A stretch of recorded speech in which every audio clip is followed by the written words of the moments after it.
افضال جانے کس وقت آ کر خاموشی سے بیٹھ گیا اور سلامت کو گھورے جا رہا تھا۔ جب تقریر ختم ہوئی تو اس نے زبان کھولی۔ چوہے، تیرے خیالات سے اتنا زہریلا تعفن اٹھتا ہے کہ اب شیراز آنے کے لیے مجھے گیس ماسک پہننا پڑے گا۔ سلامت نے خوشمگی نظروں سے افضال کو دیکھا، ایک دفعہ پھر میز پر مکہ مارا اور چلایا، رجت پسندوں، سامراج کے پٹھوؤں، سرمایہ داروں کے بوٹ چاٹنے والوں، تمہارے حساب کا وقت آ گیا ہے۔ کاکے ہولے بول، آدمی تو پدی سا ہے اور حلق سے آواز اتنی اونچی نکالتا ہے۔ سلامت کو افضال کے انداز تخاطب نے بوکھلا دیا کہ یہ انداز تخاطب اس کی قائدانہ حیثیت پر ایک کاری ضرب تھا۔ شعلے برساتی نظروں سے اسے گھورتے ہوئے ایک دم سے وہ اٹھ کھڑا ہوا۔ دیو، عوام کے خلاف تمہاری سازش نہیں چلے گی، نہیں چلے گی، نہیں چلے گی۔ پوری پلٹن نے نعرے لگانے شروع کر دیے اور نعرے لگاتے لگاتے شیراز سے نکل گئے۔ پلٹن کے نکلتے ہی خاموشی چھا گئی۔ تینوں کچھ دیر چپ بیٹھے رہے، پھر افضال بڑبڑایا، یار یہ انقلابی تو ہمیں برباد کر دیں گے، اور یہ چوہا کتنا بولتا ہے۔ یہ انہی لوگوں کے بولنے کا زمانہ ہے، عرفان بولا۔ جب جوتے کے تسمے بولیں گے اور کلام کرنے والے چپ ہو جائیں گے۔ وہ چونک پڑا، کب کی بات اسے یاد آئی تھی۔ ان دنوں اس کے ساتھ بھی یہی ہو رہا تھا۔ ایسا ہی کوئی بھولا بسرا مکالمہ، کوئی ابا جان کا کہا ہوا فقرہ، کوئی بی اماں کی کہی ہوئی بات اچانک سے یاد آ جاتی اور ترت ہی بسر جاتی، جیسے سانپ گھاس میں سے سر نکالے اور فوراً ہی گھاس میں گم ہو جائے۔ کاکے، ایسے زمانوں میں ایسا ہی ہوتا ہے، افضال بولا۔ حلق طاقتور ہو جاتے ہیں اور ذہن کمزور پڑ جاتے ہیں۔ جب میں اس مکروہ آدمی کی آواز سنتا ہوں تو لگتا ہے کہ اسکوٹر میں ٹرک کا ہارن لگ گیا ہے۔ جب اس کے سر پر نظر ڈالتا ہوں تو مجھے وہ شاہ دولہا کا چوہا نظر آتا ہے۔ میں نے کئی مرتبہ سوچا کہ اس کے سر کو چھو کے دیکھوں، مگر میری طبیعت گجگجا جاتی ہے، جیسے کوئی گلگلی چیز چھو لی ہو۔ میں ہاتھ کھینچ لیتا ہوں۔ رکا، بڑبڑایا، چوہے، چپ ہو گیا۔ پھر سوچتے ہوئے ڈری سی آواز میں بولا، یار کبھی کبھی چلتے ہوئے مجھے ایسا لگتا ہے کہ میں اکیلا آدمی ہوں کہ چل رہا ہوں، باقی پنجوں پر دوڑ رہے ہیں، اور آواز سی آتی ہے جیسے کوئی کچھ کتر رہا ہو۔ پھر چپ ہو گیا، چپ بیٹھا رہا، گہری سوچ میں ڈوبا ہوا۔ پھر بولا، یارو اس کا کچھ کرو۔ افضال، آج تم نے زیادہ پی لیا۔ کاکے، جو کہتا ہوں اسے غور سے سن، افضال نے عرفان کی آنکھوں میں آنکھیں ڈال کر کہا۔ پھر قریب سرک آیا اور دھیمی رازدارانہ آواز میں بولا، پاکستان ایک امانت ہے، تم دونوں میرے بازو بن جاؤ، میں اس امانت کو سنبھالتا ہوں، نہیں تو یہ چوہے اس پاکستان کو قطر قطر کے اس کا برادہ بنا دیں گے۔ سفید سر والا آدمی اپنی میز سے اٹھا، قریب آیا، بولا، افضال صاحب آپ سچ کہتے ہیں، پاکستان ایک امانت ہے۔ افضال نے سفید سر والے کو گھور کے دیکھا۔ سفید سر والے آدمی، تو اس وقت واپس چلا جا، میں اس وقت ان دو طیب آدمیوں کو ہدایات پہنچا رہا ہوں۔ ٹھیک ہے، ٹھیک ہے۔ سفید سر والا آدمی واپس اپنی میز پر گیا اور اخبار پڑھنے میں مصروف ہو گیا۔ افضال اٹھ کھڑا ہوا، کیوں جا رہے ہو؟ ہاں یار، نشہ غارت ہو گیا، اب مجھے ایک جرعہ اور پینا پڑے گا۔ رکا، پھر بڑبڑایا، چوہے، لگ رہا تھا کہ سب ابھی شراب کے مٹکے میں ڈبکی کھا کر نکلے ہیں اور اپنی دموں پر کھڑے ہیں۔ چپ ہوا، کچھ سوچا، پھر باہر نکل گیا۔ سفید سر والے آدمی نے اخبار سے سر اٹھایا، دیکھا کہ افضال چلا گیا ہے، اٹھ کر آیا، ویسے کیا خیال ہے آپ کا، جنگ ہوگی؟ آپ کا کیا خیال ہے؟ عرفان نے جلے بھونے لہجے میں پوچھا۔ میرا خیال؟ وہ سوچ میں پڑ گیا۔ صاحب حالات بہت خراب ہیں۔ اچھے کب تھے؟ یہ بھی آپ سچ کہتے ہیں، حالات یہاں اچھے کب ہوئے تھے؟ چپ ہوا، پھر بڑبڑایا، ہم بدقسمت لوگ ہیں۔ واپس اپنی جگہ جا بیٹھا، پھر عبدل کو آواز دی، بل ادا کیا اور چلا گیا۔ ہاں، کہتا ہے میرے سر کے بال ہجرت میں سفید ہوئے ہیں۔ عرفان ہنسا۔ اس نے سنجیدگی سے عرفان کو دیکھا۔ ایک بات تو ہے، ہم نے جب سے اسے دیکھا ہے تب سے یہ شخص ایسا ہی ہے، اور کتنی پابندی سے یہاں آتا ہے۔ عرفان پھر تھوڑا ہنسا۔ وہ اس شخص کے بارے میں سنجیدہ ہونے کے لیے تیار نہیں تھا۔ شروع زمانے سے آ رہا ہے، اسی وزاداری کے ساتھ، اور اس زمانے میں اس کے سر کے بال سفید تھے، ہم کہا کرتے تھے کہ اس کے سر پر برف گری ہے۔ رکا، چپ ہو گیا جیسے خیالوں میں کھو گیا ہو، پھر کہنے لگا، یار اس زمانے کے بعض لوگ تو بالکل ہی غائب ہو گئے۔ یہ کہتے کہتے خود بھی غائب ہو گیا۔ کتنے بھولے بسرے چہرے ایک دم سے تصور میں امڑ آئے تھے، کوئی کوئی دھندلا کہ آنکھوں کے سامنے آیا اور سرک گیا، کوئی صاف اور روشن کہ آنکھوں کے سامنے آ کر ایسا ٹک گیا جیسے اب نہیں سرکے گا۔ ملا بنوٹیا، مختصر سا آدمی کہ مٹھی میں آ جائے، چھوٹی داڑھی، ٹھگنا قد، بس جی، مجھے تو گوالیاری پیسے نے بچا لیا۔ ملا، وہ کیسے؟ چلتے ہوئے بال اسباب سب وہیں پہ چھوڑ آیا، بس ایک گوالیاری پیسہ انٹی میں اڑس لیا۔ سکھوں نے حملہ کیا تو میں نے کہا کہ ابے ملا، آج تیرے ہنر کا امتحان ہے اور بنوٹ کی عزت تیرے ہاتھ ہے۔ گوالیاری پیسہ انٹی میں سے کھول، رومال میں باندھ، ایک دفعہ جو گھمایا تو سبوں کی کلائیاں اتار دی، بس جی چھکے چھڑوا دیے۔ اور کرنالیا، سوکھا چمرخ، گلے میں پاؤں کا خوانچہ، سخت باتونی۔ اماں، میں بھی وہیں سے آیا ہوں جہاں سے تمہارے لیاقت علی خاں آئے ہیں، بس ایک آنچ کی کسر رہ گئی۔ کرنالیوں میں یہی تو صفت ہے، پورا پک جاوے تو وزیر اعظم، ایک آنچ کی کسر رہ جاوے تو جوتے بناوے گا یا پان بیچے گا۔ اور نورو نان بھائی، نخالص امبالوی ہونے کا مدعی سید صاحب، ان میں سے کوئی امبالے والا نہیں ہے، سب سالے سادھوڑے کے ہیں، ذات کے شیخ۔ امبالے کا پنچھالا دموں کے ساتھ لگا لیا ہے۔ امبالے کا تو اکیلا میں ہوں، جبھی تو وہ مجھ سے آنکھ نہیں ملاتے۔ بس جی، پاکستان میں تو ایسا ہی ہے، وہ سالا لمبو بغچونچ کرسی کا رہنے والا اپنے کو نکھلو کا نواب بتاتا ہے۔ شہروں سے نکلے ہوئے شہروں کی امانتیں سروں پر اٹھائے ہوئے، یہی ہوتا ہے، شہر چھٹ کر بھی نہیں چھٹتے، پھر تو اور پکڑ لیتے ہیں۔ زمین اس وقت گھیرا ڈالتی ہے جب قدموں تلے سے سرک جاتی ہے، اور بے شک مٹی کی پکڑ سخت ہوتی ہے، مگر مولوی دیا سلائی، وہ کہاں کا رہنے والا تھا؟ نہ کسی سے بولنا، نہ بات کرنا، اپنے آپ میں گم، اور ان ماچس کی ڈبیوں میں جو خالی ادجلی سامنے بچھی بساط پر پڑی رہتی۔ مولوی دیا سلائی، یہ ڈبیاں کیسی ہیں؟ بابو جی، یہ بستیاں ہیں۔ مولوی دیا سلائی، ان میں تیلیاں تو ہیں ہی نہیں، سب خالی ہیں۔ بابو، بستیاں خالی ہو گئیں۔ بڑبڑایا، کہاں کہاں سے لوگ آئے تھے، جیسے پتنگیں کٹ کر آئی ہوں اور کسی چھت پر گر پڑے۔ چپ ہوا اور عرفان کو تکنے لگا۔ یار عرفان۔ ہوں، بہت دن ہو گئے ہمیں آئے۔ عرفان نے اسے گھور کر دیکھا۔ پھر کچھ بھی نہیں، رکا اور پھر بولا، تم نے اس سفید سر والے آدمی کی بات کو ہنسی میں اڑا دیا۔ میں اندر سے ہل گیا، مجھے سارا پچھلا زمانہ یاد آ گیا۔ یار، پھر رک کر بولا، اب تو تیرے میرے بال بھی سفید ہو چکے ہیں۔ اور اس کی نظریں عرفان کی سفید کنپٹی پر جم گئیں۔ مگر ہمارے بال ہجرت میں نہیں، پاکستان کی دھوپ میں سفید ہوئے ہیں۔ پاکستان کی دھوپ؟ وہ پھر جیسے خیالوں میں ڈوب گیا ہو۔ یار، ہم اس شہر کی دھوپ میں کتنا چلے ہیں۔ گرمی کی دوپہروں میں تپتی مول ہوا کرتی تھی اور ہمارے قدم ہوتے تھے۔ ہماری آخری منزل پل کے پار والا پیپل کا پیڑ ہوا کرتا تھا۔ کتنا گھنا تھا وہ پیڑ، اور کتنی ٹھنڈی ہوا کرتی تھی اس کی چھاؤں۔ اب تو وہ پیڑ ہے ہی نہیں، سالوں نے کاٹ ڈالا۔ عرفان نے اس کی بات کا کوئی جواب نہیں دیا، مگر اس پر اثر ہونا شروع ہو گیا تھا، جیسے وہ بھی پچھلے دنوں میں سفر کرنے پر مائل ہو۔ یار عرفان، میں سوچتا ہوں کہ وہ دن ہم پر سخت ضرور تھے، مگر اچھے تھے۔ ہاں، وہ دن اچھے ہی تھے، وہ دن بھی اور وہ لوگ بھی۔ اور اب؟ عرفان نے اسے گھور کے دیکھا۔ ہاں، اور اب؟ آواز اتنی مری ہوئی کہ جیسے ڈھہ گیا ہو۔ دیر تک چپ بیٹھے رہے، اپنے اپنے خیالوں میں گم۔ پھر اس نے عرفان کی طرف دیکھا، دیکھتا رہا، جیسے کچھ کہنا چاہتا ہو مگر جھجک رہا ہو۔ یار عرفان۔ عرفان نے اس کی طرف دیکھا، مگر وہ چپ تھا۔ کیا بات ہے؟ یار، وہ رکا، پھر کچھ جھجکتے ہوئے، یار پاکستان ٹھیک بنا تھا؟ عرفان نے اسے تیز نظروں سے دیکھا۔ تم پر بھی سلامت کا اثر ہو گیا ہے؟ سلامت کا نہیں، یہ تمہارا اثر ہے۔ کیسے؟ شک کی جب ابتدا ہو جائے تو پھر اس کی کوئی انتہا نہیں ہوتی۔ عرفان نے کوئی جواب نہیں دیا، کسی قدر برہمی سے اسے دیکھا اور چپ سادھ لی۔ وہ بھی چپ بیٹھا رہا۔ میں بس ایک بات جانتا ہوں، آخر عرفان بولا، غلط لوگوں کے ہاتھوں میں آ کر صحیح بات بھی غلط ہو جاتی ہے۔ اور فوراً ہی اٹھ کھڑا ہوا۔ جا رہے ہو؟ ڈیوٹی پر نہیں جانا ہے؟ اور فوراً ہی نکل گیا۔ شیراز میں اس وقت بہت سکون تھا، اکثر میزیں خالی تھیں، جو میزیں بھری تھیں ان پر بھی زیادہ شور نہیں تھا، اس لیے سوچا کہ ابھی تھوڑی دیر یہاں اطمینان سے بیٹھا جا سکتا ہے۔ مستقبل میں کوئی خطرہ نظر نہیں آ رہا تھا، سلامت کی بلا آ کر گزر چکی تھی۔ مینیجر نے کاؤنٹر پر بیٹھے بیٹھے دیکھا کہ وہ اکیلا ہے، وہ اٹھ کر اس کے پاس آ گیا۔ ذاکر صاحب، کیا خیال ہے، جنگ ہوگی؟ اس سے ایسے پوچھا جیسے یہ راز کی بات صرف اسے معلوم ہو۔ وہ گڑبڑا گیا کہ کیا جواب دے، پتہ نہیں کیا ہونے والا ہے۔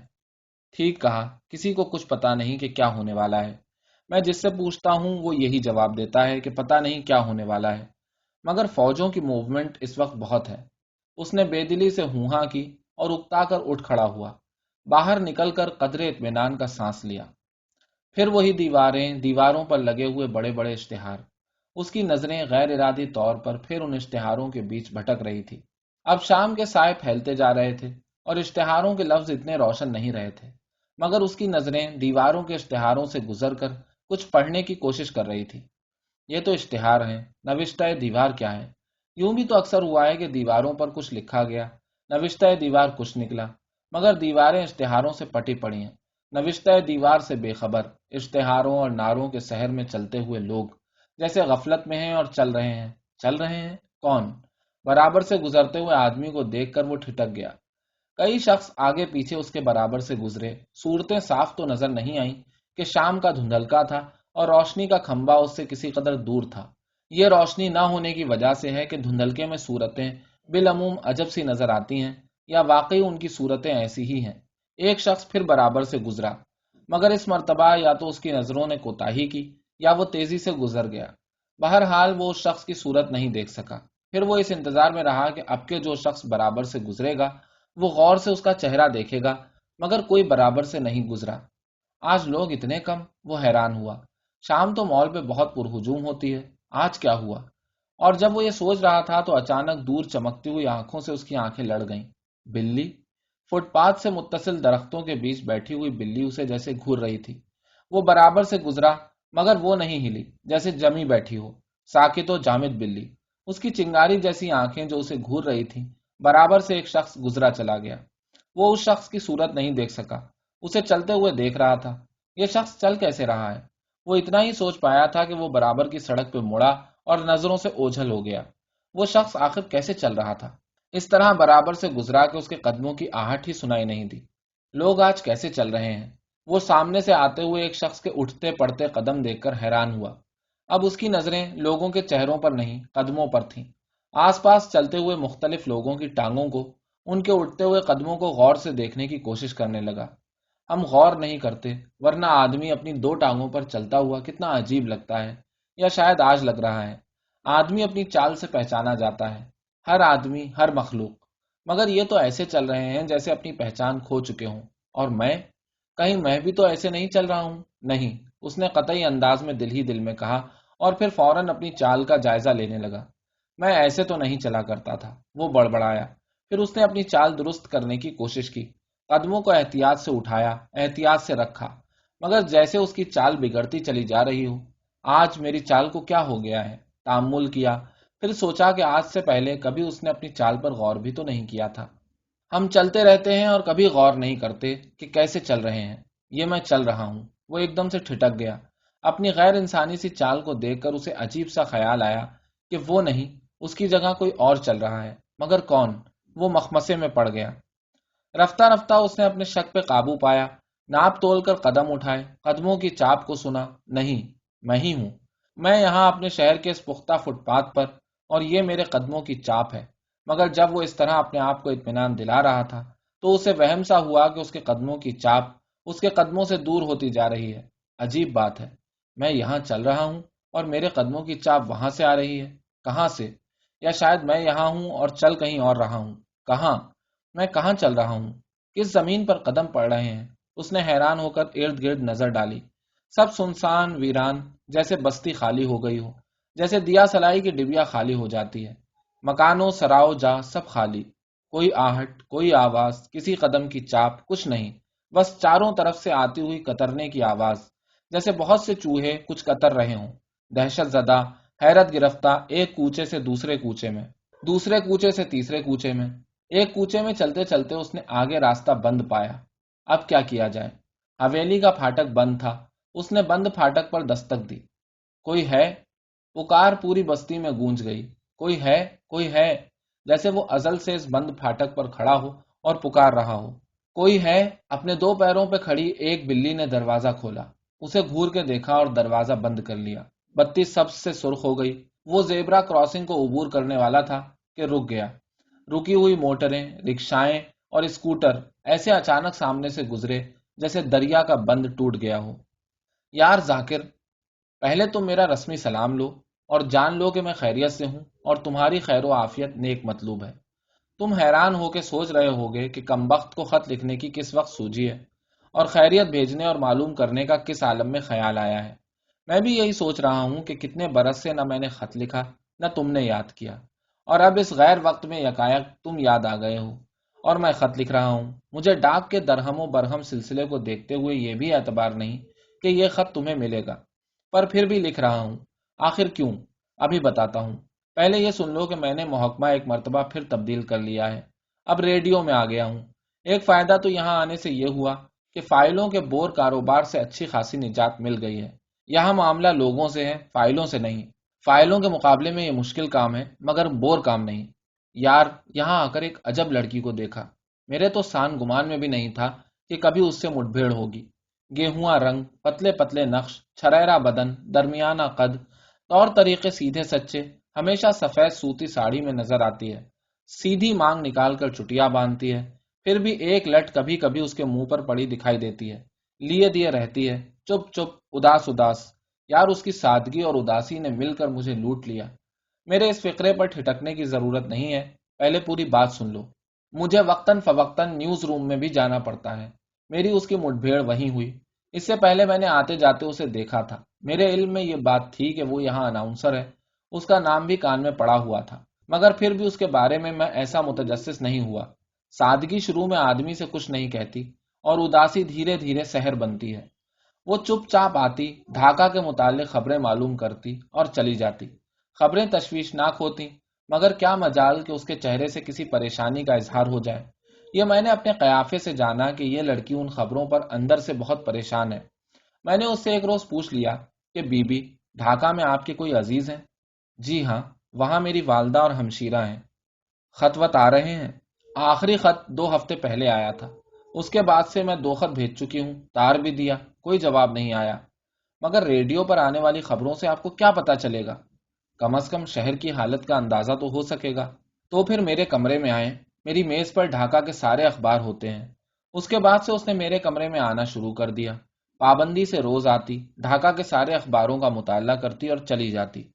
آپ کے باقی عزیز کہاں ہیں؟ ایک روز میں نے پوچھا۔ کوئی کراچی میں ہے، کوئی لاہور میں، کوئی اسلام آباد میں، اور یہاں؟ یہاں تو اب کوئی نہیں ہے۔ یہاں صرف آپ ہیں؟ جی، میں ہندوستان میں اکیلی ہوں۔ بھرے ہندوستان میں اکیلی رہ جانے والی ایک مسلمان لڑکی۔ مجھے یہ بات عجیب سی لگی۔ مجھے یہ پتا ہے کہ یہاں سے پورے پورے خاندانوں نے ہجرت کی ہے اور پیچھے کوئی ایک فرد رہ گیا ہے، مگر یہ فرد بالعموم بوڑھا آدمی پایا گیا ہے۔ اکیلے رہ جانے والے ان بوڑھوں کو جائیداد کے خیال نے نہیں روکا ہے، قبر کے خیال نے روکا ہے۔ جائیداد کا کیا ہے؟ اس کا تو پاکستان میں جا کر کلیم داخل کیا جا سکتا ہے، اور جعلی کلیم داخل کر کے ہر چھوٹی جائیداد کے بدلے میں بڑی جائیداد حاصل کی جا سکتی ہے، مگر قبر کا کوئی کلیم داخل نہیں کیا جا سکتا۔ ویاسپور میں وہ جو کوٹلہ والے حکیم جی تھے نا، ان کا پورا خاندان پاکستان چلا گیا۔ وہ اپنے ٹھیے پر بیٹھے رہے اور بیماروں کی نبضیں دیکھتے رہے۔ میں نے پوچھا، حکیم جی، آپ پاکستان نہیں گئے؟ نہیں لالا۔ کارن؟ لالا، کارن معلوم کرتے ہو؟ تم نے ہمارا قبرستان دیکھا ہے؟ نہیں۔ ذرا کبھی جا کے دیکھو، ایک سے ایک گھنا پیڑ ہے۔ پاکستان میں میری قبر کو ایسی چھاؤں کہاں ملے گی؟ میں دل میں ہنسا۔ یار، تم مسلمان لوگ خوب ہو، یوں عرب کے صحراؤں کی طرف دیکھتے ہو، مگر قبروں کے لیے تمہیں ہندوستان کی چھاؤں بھاتی ہے۔ یہاں پیچھے رہ جانے والے بوڑھوں کو دیکھ کر میں نے یہ جانا کہ مسلمانوں کی تہذیب میں قبر کتنی بڑی طاقت ہے۔ مگر کیا اس لڑکی کو بھی قبر کے خیال نے باندھ رکھا ہے؟ اس خیال نے مجھے چکرا دیا۔ ایک روز میں نے اس سے پوچھ لیا، آپ کا پورا پریوار پاکستان میں جا چکا ہے، آپ نہیں گئیں؟ جی، میں نہیں گئی۔ کارن؟ کوئی ضروری تو نہیں کہ ہر بات کا کوئی کارن بھی ہو، پر پھر یہ کہ میں پاکستان چلی بھی جاتی تو کیا فرق پڑتا؟ میں پاکستان میں بھی اکیلی ہوتی۔ میں اس کی صورت تکنے لگا۔ آپ رہنے والی کس نگر کی ہیں؟ روپ نگر کی۔ روپ نگر؟ میں چونک پڑا۔ ارے آپ وہ صابرہ ہیں؟ وہ میرے اس رد عمل پر کچھ چکرا گئی، مگر میں نے اسے زیادہ دیر چکر میں نہیں رکھا۔ جلدی سے پوچھا، آپ ذاکر کو جانتی ہیں؟ اس نے جواب میں مجھے سر سے پیر تک غور سے دیکھا، پھر آہستہ سے بولی، اچھا تو آپ وہ سریندر صاحب ہیں؟ اس کے بعد وہ بالکل چپ ہو گئی۔ میں بھی سٹ پٹا کر چپ ہو گیا۔ پھر وہ چلی گئی۔ دوسرے دن وہ نہیں آئی، تیسرے دن بھی نہیں آئی، مگر میرے لیے اب اس لڑکی میں نئے معنی پیدا ہو گئے تھے۔ اب میرے لیے وہ ریڈیو کی اناؤنسر لڑکی نہیں تھی، گمشدہ دوست کی نشانی تھی۔ میں نے اسے جا پکڑا اور بس بے تکلف ہو گیا۔ صابرہ، تم مجھ سے ناراض ہو؟ کس بات پر؟ بات جو بھی ہو، بہرحال آدمی کو دوسرے کی جذباتی زندگی کے علاقے میں دیکھ بھال کر قدم رکھنا چاہیے۔ اس نے اس بات کا کوئی جواب نہیں دیا، مگر دوسرے دن وہ آئی اور ڈھاکہ سے آئے ہوئے اگلے پچھلے سارے اخبارات کا انہماک سے مطالعہ کیا، اور تب سے اس کا یہ معمول بن گیا ہے کہ وہ مقررہ اوقات میں آتی ہے، ڈھاکہ کے اخبار الٹتی پلٹتی ہے، تھوڑی گفتگو کرتی ہے، چائے پیتی ہے اور چلی جاتی ہے۔ میں نے ایک دو مرتبہ تمہارا ذکر کیا، مگر ہر مرتبہ یہی ہوا کہ یا تو اس نے چپ سادھ لی یا کوئی اور ذکر چھیڑ دیا۔ سو میں اب احتیاط برتتا ہوں اور تمہارا ذکر نہیں کرتا، مگر مجھے معلوم ہے کہ ہم جب ملتے ہیں تو دو نہیں ہوتے، تیسرا آدمی غائب ہو کر وہاں موجود ہوتا ہے۔ شاید اب وہ اسی تیسرے آدمی کی خاطر مجھ سے ملتی ہے۔ ڈھاکہ کے اخبارات اب ضمنی چیز ہیں۔ ایک روز میں نے پوچھا، صابرہ، تمہارا شادی وادی کا کوئی پروگرام ہے؟ کوئی نہیں۔ کارن؟ وہ ٹھٹکی، پھر پھیکی سی مسکراہٹ سے کہا، دیکھیے آپ نے پھر غلط علاقے میں قدم رکھ دیا ہے، سوری، میں نے معذرت کی۔ کوئی بات نہیں، اسی پھیکی مسکراہٹ کے ساتھ اس نے کہا اور چپ ہو گئی۔ یار ذاکر، یہ تمہاری صابرہ مجھے تو لڑکی سے زیادہ تاریخ کا ایک عجوبہ نظر آتی ہے۔ یار برا مت ماننا، تم لوگوں کی تاریخ ہندوستان میں عجب اوبڑ کھابڑ چلی ہے۔ پہلے تمہارے فاتحین آئے اور اس زور شور سے آئے کہ ان کے گھوڑوں کی ٹاپوں سے یہاں کی زمین ہل گئی اور تلواروں کی جھنکار سے فضا گونج اٹھی۔ پھر سیاسی رہنما نمودار ہوئے اور انہوں نے اپنی گھن گرج دکھائی، بابر، اکبر، شاہجہاں، اورنگزیب، پھر سر سید احمد خان، مولانا محمد علی جناح، اور ان سب کے بعد تمہاری صابرہ، بھرے ہندوستان میں اکیلی رہ جانے والی ایک اداس خاموش لڑکی۔ پتہ نہیں یہ تمہاری تاریخ کا کمال ہے یا تہذیبوں کی تاریخ ہی اسی طور چلتی ہے۔ شمشیر و سنا اول اور آخر، تمہارے حکیم الامت کی نظر اس آخر پر بھی تھی یا نہیں؟ تقدیر امم کا ایک رنگ یہ بھی ہے۔ ہاں، وہ عید کا دن تھا، میں نے دیکھا کہ صابرہ اسٹوڈیو سے نکل رہی ہے۔ میں اس روز اسے دیکھ کر تھوڑا حیران ہوا۔ ارے تم نے آج چھٹی نہیں کی؟ جی نہیں، مختصر جواب آیا۔ تو پھر یہیں عید مناؤ اور ہماری خاطر کرو۔ ضرور، چلیے ہمارے کمرے میں۔ اپنے کمرے میں جا کر اس نے چائے کا آرڈر دیا، کیک منگایا، وہ چائے بنا رہی تھی اور میں سوچ رہا تھا کہ عید کے دن کون مسلمان دفتر میں ڈیوٹی دیتا ہے، بلکہ دفتری بابو تو ان دنوں شہر میں نہیں ٹکتے، ایک دن پہلے ہی وقت سے پہلے دفتر سے سٹک جاتے ہیں اور ٹکٹ کٹا کر سیدھے اپنی بستی پہنچتے ہیں۔ اور لڑکیاں تو مردوں سے بڑھ کر عید مناتی ہیں۔ میں نے چائے پیتے پیتے پوچھ لیا، صابرہ، تم روپ نگر نہیں گئی؟ روپ نگر؟ اس نے تعجب سے مجھے دیکھا۔ وہ کس لیے؟ آپ لوگوں کے یہاں رواج یہ ہے کہ لوگ عید پر پردیس میں نہیں ٹکتے، گھر جا کر عید مناتے ہیں۔ میں شاید آپ کو اپنی خاندانی صورتحال بتا چکی ہوں۔ روپ نگر میں اب ہمارا کوئی نہیں ہے۔ میں چپ ہو گیا، پھر یوں ہی چائے پیتے پیتے پوچھ لیا، کیا دور کے عزیزوں میں بھی وہاں کوئی نہیں ہے؟ دور کے عزیز بھی سب جا چکے ہیں، روپ نگر خالی ہو چکا ہے۔ کتنی عجیب بات ہے، میں بڑبڑایا۔ آپ چائے اور پیجیے گا؟ اس نے میری بات کاٹی اور میرے جواب کا انتظار کیے بغیر میری پیالی میں چائے بنانی شروع کر دی، مگر میں نے چائے پیتے پیتے پھر ایک سوال جڑ دیا، تم دلی آ کر کیا پھر کبھی روپ نگر نہیں گئی؟ نہیں۔ عجیب بات ہے، کتنے دن ہو گئے اس بات کو؟ اب تو اس بات کو زمانہ بیت چکا ہے۔ 50s کے شروع میں دولہا بھائی کا ڈھاکہ سے خط آیا تھا کہ مجھے ملازمت مل گئی ہے، آپ لوگ آ جائیں۔ انہی دنوں مجھے آل انڈیا ریڈیو سے تقرری کا پروانہ ملا تھا۔ میں نے دلی کا رخ کیا، باجی اور امی نے ڈھاکہ کی راہ لی۔ روپ نگر کی طرف سے پاکستان کو بھیجی جانے والی یہ آخری قسط تھی، اور تم نے ہندوستان میں ٹکنے کا فیصلہ کیا۔ یہ بتانے کی ضرورت باقی رہ گئی تھی۔ اس جواب پر مجھے چپ ہو جانا چاہیے تھا، مگر میں نے اس کے شائستہ طنزیہ لہجے کو نظر انداز کیا اور کہا، میرا مطلب ہے کہ اگر تم پاکستان چلی گئی ہوتی تو… میں تھوڑا رکا اور اس نے تیز لہجے میں فوراً میری بات کاٹی، تو کیا ہوتا؟ اور اس نے مجھے ایسے دیکھا کہ مجھے اپنی پوری بات کرنے کی ہمت ہی نہیں ہوئی۔ تم سمجھ سکتے ہو کہ میں کیا کہنا چاہتا تھا۔ یار کتنی عجیب بات ہے کہ وہی ایک بستی اپنے ایک باسی کے لیے کہ ہجرت کر گیا ہے، پہلے سے بڑھ کر بامانی ہو گئی کہ وہ اسے خوابوں میں دیکھتا ہے، اور دوسرے کے لیے اس کے سارے معنی جاتے رہے کہ وہ اسی دیش میں ہے، مگر کبھی اس کے یہاں اس بستی کو دوبارہ دیکھنے کی آرزو پیدا نہیں ہوتی۔ ہجرت نے روپ نگر کو کتنا بامانی بنا دیا ہے، اور صابرہ کو ہندوستان میں ٹکے رہنے کی کتنی سزا ملی ہے کہ روپ نگر اس کے لیے بےمانی ہو گیا ہے۔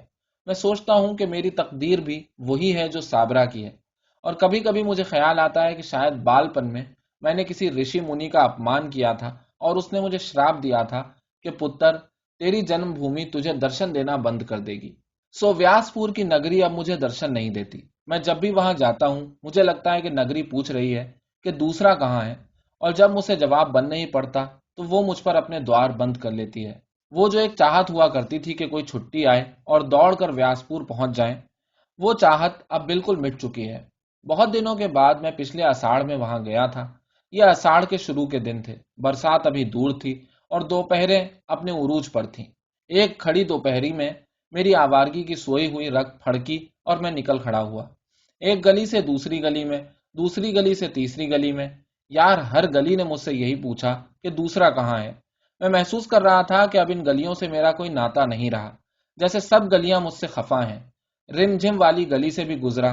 وہ ڈیوڑی تو بہت ہی ویران نظر آئی۔ رمجھم کی ماں اپنے ہاتھ کھلے پنڈے اور ڈھل کے جوبن کے ساتھ ڈیوڑی میں اکیلی بیٹھی چرخا کاٹ رہی تھی۔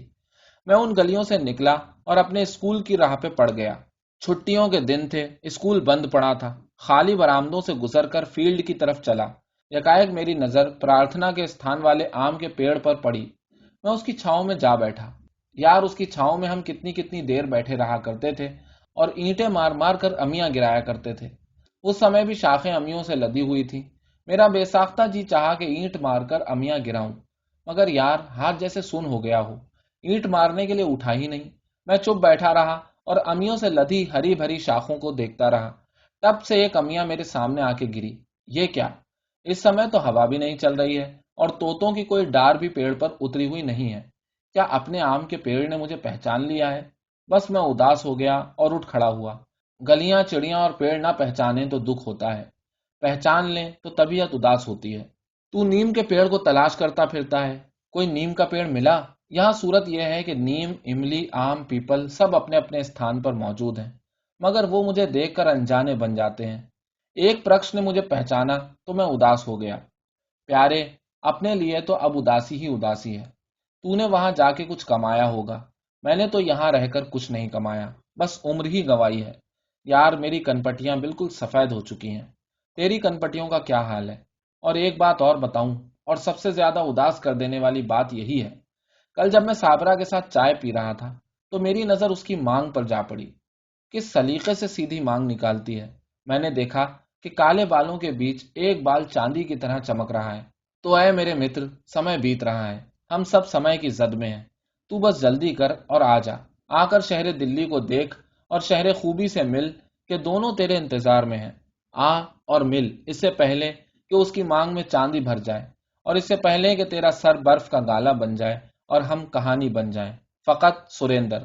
اور اس سے پہلے کہ وہ بڑبڑایا، خط کو جہاں تہاں سے پھر پڑھا اور سوچ میں ڈوب گیا۔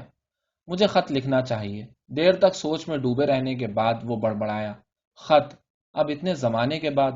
اب اتنے زمانے کے بعد اسے خط لکھنے کی کوئی تک نظر نہیں آ رہی تھی۔ کمال ہے، میں نے یہاں آ کر اسے خط ہی نہیں لکھا۔ پھر وہ رفتہ رفتہ میرے ذہن سے اتر گئی، اور اسے دیکھو کہ اس نے بھی کروٹ نہیں لی، چپ سادھ لی جیسے وہ ہے ہی نہیں، یا جیسے میں نہیں ہوں۔ اور اب یکایک کھلا کہ وہ تو ہے اور میں بھی ہوں۔ پہلے وہ میری یاد میں زندہ ہوئی، اور اب ایک گمشدہ دوست ظاہر ہوتا ہے اور اعلان کرتا ہے کہ وہ میری یاد سے الگ اپنے طور پر موجود ہے، اپنی یاد کے ساتھ جس میں میں ہنوز زندہ ہوں۔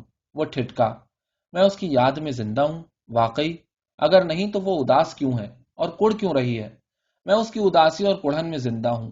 اس نے یہ سب کچھ سوچا ہے جیسے یہ کوئی حیرت بھری واردات ہو، اور اچانک اس کے اندر ایک لہر اٹھی۔ مجھے جانا چاہیے اور اس سے ملنا چاہیے، اور دفتن اس کے حافظے کی کسی گہری تہ میں سے ایک تصویر ابھری۔ سڑک کے بیچوں بیچ لیٹا ہوا بے سود آدمی، جس کے پاؤں میں زنجیر بندھی تھی اور ماتھا اینٹ لگنے سے خونم خون تھا۔ ذاکر، مجنوں مر گیا؟ نہیں، وہ زندہ ہے۔ نہیں، مجنوں مر گیا۔ اور وہ رونے لگی۔ سبو، اس نے مکر بھر رکھا ہے۔ نہیں، مجنوں مر گیا۔ وہ روئے جا رہی تھی۔ ہاں، مجھے جانا چاہیے اور اعلان کرنا چاہیے کہ میں… بیٹے، کہاں سے خط آیا ہے؟ امی نے کمرے میں داخل ہوتے ہوئے پوچھا۔ ہندوستان سے۔ ہندوستان تک سے خط آ رہے ہیں؟ بس ایک ڈھاکہ ہی کو کچھ نہ کچھ ہو گیا ہے کہ وہاں سے کوئی خط نہیں آتا، امی نے افسردہ لہجے میں کہا اور چپ ہو گئی۔ پھر سوچ کر بولی، ہندوستان سے کس کا خط ہے؟ سریندر کا۔ سریندر؟ امی چکرائیں۔ امی، آپ کو سریندر یاد نہیں ہے؟ وہ جو میرا دوست تھا۔ اچھا، سریندر۔ آئے، اس کمبخت مارے نے کن دنوں میں خط لکھا ہے؟ امی، اس نے کچھ سوچتے ہوئے پوچھا۔ روپ نگر میں اب کیا کوئی نہیں ہے؟ امی نے اسے غور سے دیکھا۔ بیٹے، پاؤ صدی بعد تجھے یہ پوچھنے کا خیال آیا ہے؟ وہاں اب کون بیٹھا ہے؟ ہم تو پہلے ہی آ گئے تھے۔ بطول رہ گئی تھی، پھر وہ بھی بیٹی کے ساتھ ڈھاکہ چلی گئی، مگر صابرہ؟ صابرہ کا نام میرے سامنے مت لے، امی نے غصے سے کہا۔ کیوں؟ وہ امی کا منہ تکنے لگا۔ وہ تو بہت ہی خودسر لڑکی نکلی، اس نے وضاحت کی۔ اول تو میں پوچھوں ہوں کہ جب سارا خاندانی وہاں سے چلا آیا تو وہ وہاں کیوں رکی؟ ارے وہ یہاں آ جاتی تو اس کا کوئی نہ کوئی ٹھکانہ ہو ہی جاتا، خاندان ہی میں کہیں کھپ جاتی۔ وہاں کنواری بیٹھی ہے اور گو کھا رہی ہے۔ اچھا خیر، اگر وہاں رہی تھی تو حویلی کا کچھ خیال رکھتی۔ بطول نے اسے کتنی تاکید کی تھی۔ میں نے بھی اسے خط لکھا کہ بیٹی محرم کے 10 دنوں کے لیے وہاں کا ایک پھیرا لگا لیا کر کہ امام باڑے میں چراغ جل جایا کرے اور علم کھڑے ہو جایا کریں، مگر اس خدا کی بندی نے وہاں ایک دفعہ جو جا کے جھانکا ہو، آخر کو شرنارتی وہاں آ کر بیٹھ گئے۔ اب ملے گا اسے ٹھینگا، ورنہ وہ اکیلی گھر کی مالک ہوتی۔ یہاں سے کون حصہ بٹانے جا رہا تھا؟ امی ہم وہاں جائیں تو ٹھہریں گے کہاں؟ لڑکے تیرا دماغ چل گیا ہے، وہاں اب ہم کیوں جائیں گے؟ وہاں ہمارا کون بیٹھا ہے؟ خود روپ نگر تو ہے، اس نے سوچتے ہوئے آہستہ سے کہا، اور امی جیسے لاجواب ہو گئی ہوں، بالکل چپ ہو گئیں۔ امی تو چپ ہو گئی تھی، مگر پھر انہیں کچھ خیال آ گیا۔ کہنے لگی، اے رات میں نے عجیب خواب دیکھا، جیسے ہم وہاں گئے ہوں، جیسے سب ہیں۔ میں بطول سے کہہ رہی ہوں کہ بہن تو گھر کو بالکل کھلا چھوڑ گئی تھی، بھلا دیکھو بھرا گھر اور کسی ایک کمرے میں تالا نہیں ہے۔ امی چپ ہوئیں، پھر بڑبڑائیں، پتہ نہیں اس کی کیا تعبیر ہے، تیرے باپ سے پوچھوں گی کہ کیسا خواب ہے۔